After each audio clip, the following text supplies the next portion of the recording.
Mike Tyson धमकाए जाने से लेकर महानतम मुक्केबाजों में से एक बनने तक। अपने पूरे बॉक्सिंग करियर के दौरान माइक टायसन ग्रह पर सबसे खतरनाक व्यक्तियों में से एक थे। उनके शानदार नॉकआउट रिकॉर्ड और प्रतिष्ठित चैंपियनशिप इतिहास के कारण कई लोगों को विश्वास हो गया है कि वह सर्वकालिक महान हैवीवेट मुक्केबाज है।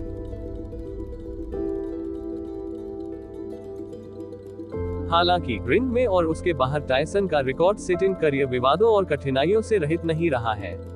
उन्होंने अपने प्रियजनों को खोया है, जेल में समय बिताया है और आमतौर पर उन्हें अक्सर नस्लवाद के घिनौने चेहरे का सामना करना पड़ता है। माइक टायसन का जन्म 30 जून 1966 को ब्रुकलिन में हुआ था। 2 साल की उम्र में उनके पिता ने अपने परिवार को छोड़ दिया, जिससे उन्हें एक अनिश्चित वित्तीय स्थिति में छोड़ दिया गया। इसके परिणामस्वरूप माइक और उसके परिवार को ब्राउनसविले में स्थानांतरित होने के लिए मजबूर होना पड़ा, जो एक ऐसा क्षेत्र है जो अपनी उच्च अपराध दर के लिए जाना जाता है।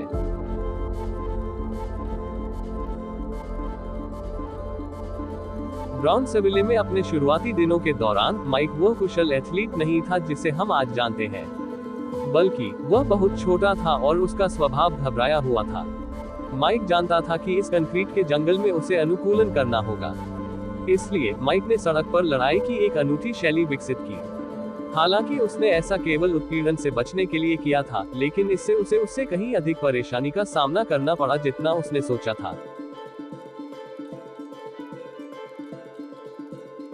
माइक बहुत कम उम्र में ही गिरोहों में शामिल हो गया था। जब वह केवल 13 वर्ष के थे, तब तक उन्हें 30 बार गिरफ्तार किया जा चुका था। आखिरकार उसके व्यवहार के कारण उसे एक सुधारक विद्यालय में जाना पड़ा। इस बिंदु पर उनके जीवन की गति के आधार पर माइक की अपने परामर्शदाता बॉब स्टीवर्ट से मुलाकात एक संरक्षक संत से मुलाकात की तरह महसूस हुई होगी।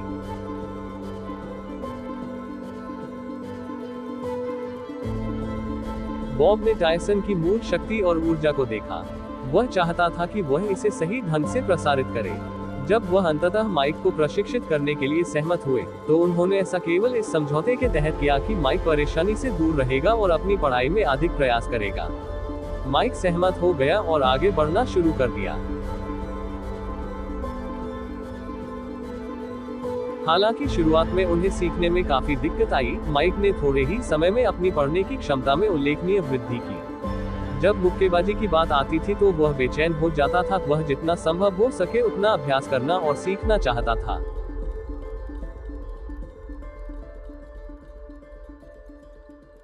आखिरकार जब बॉब को वास्तव में विश्वास होने लगा कि टायसन विश्व विजेता बन सकता है, तो उसने कॉन्स्टेंटाइन डी अमाटो से उसकी सिफारिश की। उन्होंने माइक की प्रतिभा और अनंत क्षमता देखी। उन्होंने उस युवा व्यक्ति के लिए बहुत कठिन प्रशिक्षण कार्यक्रम निर्धारित किए, जो उस समय 14 वर्ष का था। इसके साथ ही उन्हें अपने से कहीं अधिक उम्र के मुक्केबाजों के खिलाफ खड़ा किया गया। अफसोस की बात है कि जीवन में टायसन का सकारात्मक प्रक्षेपवक्र बहुत लंबे समय तक नहीं चला। जब वह डी अमाटो के प्रशिक्षण के तहत अपने संयमित लेकिन कठिन जीवन का आनंद लेना शुरू कर रहे थे, तभी उनकी मां का निधन हो गया। इससे उसे अपने गिरोह के उन दिनों की याद आने का खतरा पैदा हो गया जिन्हें वह भूल जाना पसंद करता था। हिंसक विस्फोटों के कारण टायसन को उस स्कूल से बाहर निकाल दिया गया जिसमें डी अमाटो ने प्रवेश किया था। ऐसा लग रहा था कि टायसन ने एक प्रतिबद्ध, महत्वाकांक्षी व्यक्ति बनने के अपने प्रयास में जो मेहनत की थी, उसकी मां की मृत्यु के कारण वह सारा काम बेकार हो गया।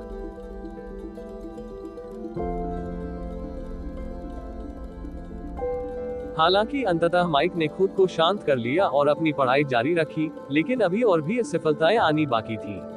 उन्होंने ओलंपिक ट्रायल के लिए प्रशिक्षण लेना शुरू कर दिया, लेकिन वह आशाजनक नहीं दिख रहे थे।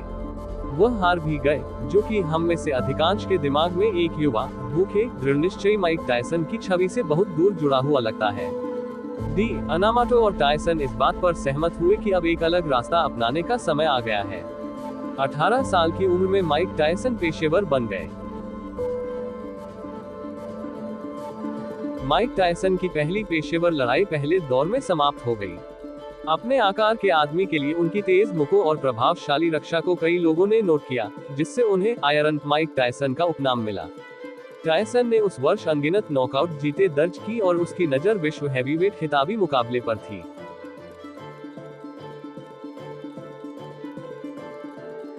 हालांकि यह खेल में प्रथम वर्ष एक सपने जैसा लगता है, यह माइक के लिए बिल्कुल भी आदर्श नहीं था। दुख की बात है कि उसी वर्ष डी अनामातो का निधन हो गया। एक क्रोधित, भ्रमित किशोर, माइक पहले ही अपनी मां और अपने सरोगेट पिता को खो चुका था। कई लोगों को इससे भी बदतर की उम्मीद थी। डी अनामातो ने माइक को उद्देश्य की भावना दी थी और उसे वहां पहुंचाया था जहां वह था। क्या टायसन ये सब फिर से वैसे ही जाने देने वाला था जैसा उसने लगभग तब किया था जब उसकी मां का निधन हो गया था?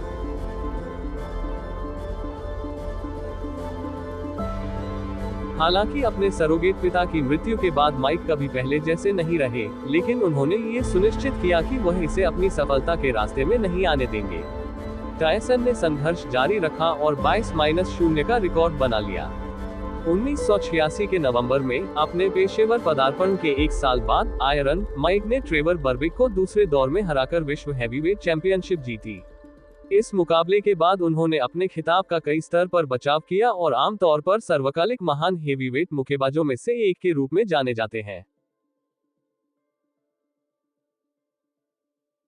माइक टायसन की परवरिश अविश्वसनीय रूप से कठिन थी। उनके साथ जो कुछ हुआ वह किसी की भी आत्मा को गहरे अवसाद की हद तक कुचल देगा। हालांकि इन कठिनाइयों से उबरने की उनकी क्षमता उनके धैर्य और दृढ़ संकल्प का प्रमाण है। स्पष्ट से परे, माइक अपनी मां की मृत्यु के बारे में इतना निराश होने का एक मुख्य कारण ये था कि उसने कभी उसे अपने जीवन में कुछ भी अच्छा करते नहीं देखा था। वह उसे केवल एक ठग और अपराधी के रूप में जानती थी। इससे माइक को बहुत दुख हुआ। हालांकि केवल इस पर ध्यान केंद्रित करने और इससे खुद को निराश करने के बजाय, उसने ये सुनिश्चित करने का निर्णय लिया कि वह एक ऐसा जीवन जिए जिसे देखकर उसकी मां को गर्व हो। इसके अलावा माइक ने भी वैसा ही व्यवहार किया जब उसने डी अनामातो की मृत्यु के बाद अपनी सख्त दिनचर्या बनाए रखी। आयरन माइक टायसन से हम सभी को ये सीखना चाहिए कि जीवन हमेशा पार्क में टहलना नहीं हो सकता है, लेकिन हमें इसके चारों ओर काम करना होगा और अपने सपनों को वास्तविकता बनाने में सक्षम होने के लिए अपनी भावनाओं को सही ढंग से निर्देशित करना होगा।